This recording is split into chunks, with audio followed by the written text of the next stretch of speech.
Hello and welcome to the video.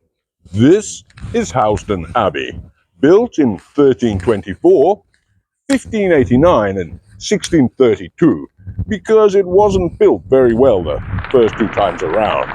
And this is the most significant site in the formation of the Church of England, because Housden Abbey is the location where the bathing of Bishop Brennan escalated into what we now call today the drowning of Bishop Brennan, or the splish splash gas gas, as it is known locally by local people who live in the local area some 1,300 miles away. Originally intended as no more than a symbolic baptism of the honoured bishop, things quickly moved on to a full-bodied bathing when the crowds became so excited at seeing and being in the presence of one of the most beloved and famous bishops in that era of the church. The first chants came from over here by the vestibule. "Drown him!" some of the villagers shouted out, although these initial outbursts were immediately decried by members of the crowd on the other side of the chamber, over there. The crowds booed and jeered down the idea of a handful of villagers in an outright hostile display of opposition to the idea. However, given the reasonable and peaceful nature of the people of this region, it wasn't long before the idea was opened up to more reasonable consideration, and then the inevitable swing towards a drastic consensus that the proposition should indeed be carried out, and with no time to waste in achieving that aim.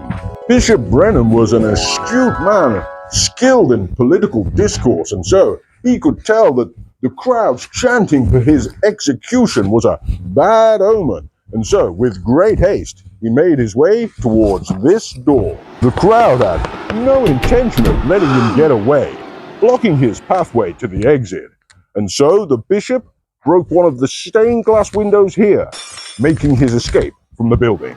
Once outside, he began to climb the church's famous tower, reaching incredibly high, almost to the very top, in a desperate bid to escape the crowds that were forming down below. Beneath him, on the ground, the people were firing arrows and throwing rocks up at the honorable bishop, the crowd shouting obscene remarks and insisting the bishop come down so that they can drown him. Through all the roaring melee, there remained one voice that spoke with quiet and calm reason: Sister Mary Molyneux, a much beloved figure in the local community.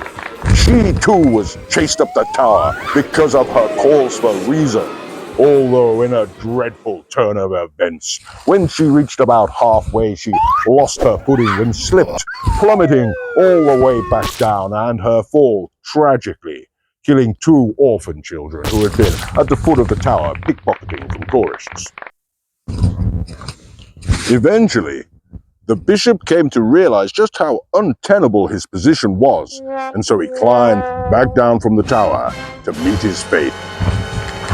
The crowds grabbed him by the robes and led him over here. Now, today it is filled in, but at that time, hundreds of years ago, this was a baptismal pool, and it was here, on this very spot, where the famous bathing took place. Bishop Brennan is buried over in the churchyard with a beautiful headstone that was sadly destroyed and smashed up completely in successive raids during the Scourge of the Welsh. Still, it was this event here with Bishop Brennan in 1556 that determined the focus of the Anglican Church would be at Westminster Abbey and not centred here at Housden Abbey. And we're especially lucky in this episode to have with us Dr. Flaky Pastry, who is an expert in medieval history and can back up everything I've just said. Doctor. Everything you just said was a lie. It's a complete lie. This is not Housden Abbey at all. This is St. David's Cathedral, for Christ's sake. But everything you just said was a lie. So actually, this is nonsense. Well, why don't you join us in the next video? Punch the wall.